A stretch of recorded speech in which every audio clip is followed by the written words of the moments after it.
Et cette femme essaye de mettre en avant ses connaissances de ce qu'elle sait. Est-ce que c'est sur le mont Garizim qu'il faut adorer? Vous êtes juif, est-ce que c'est à Jérusalem qu'il faut adorer?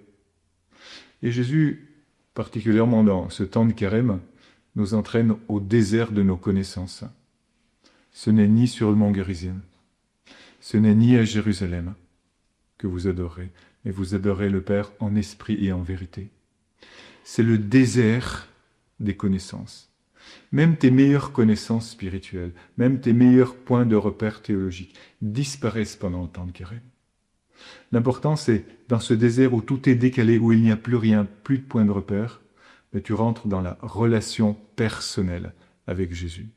Et c'est là où petit à petit, lui, il t'emmène dans ce temps de désert, et toi aussi, tu peux emmener les autres. On est toujours appelé à aller de plus en plus profond, dans un cycle qui n'est pas un cycle fermé, mais qui nous entraîne toujours plus vers le haut. Et à chaque fois, nous avons à reprendre des choses à l'intérieur de nous-mêmes, à revivre dans ce désert, de façon toujours plus profonde, toujours plus large, toujours plus élevée. On y voit de plus en plus clair. Et donc à faire table rase parfois de tout ce que nous avions appris. Tu connais cette histoire de saint Thomas d'Aquin qui, à la fin de sa vie, a une vision de Jésus. Et il voulait même brûler tous ses livres, alors que c'est l'un des plus grands théologiens de toute l'histoire, parce qu'il se dit, tout ce que j'ai fait là, c'est rien à côté de cette connaissance intérieure.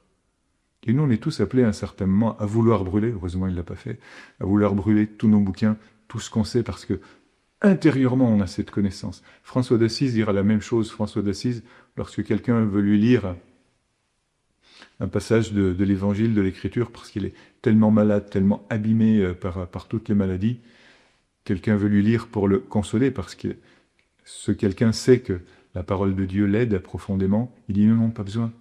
Je connais Jésus crucifié, je connais toutes les Écritures. Et tu vois, cette connaissance profonde intérieure, et c'est ta vraie façon d'être décalé par rapport à tout ce qui pourrait être simplement intellectuel, que tu essayes de faire rentrer.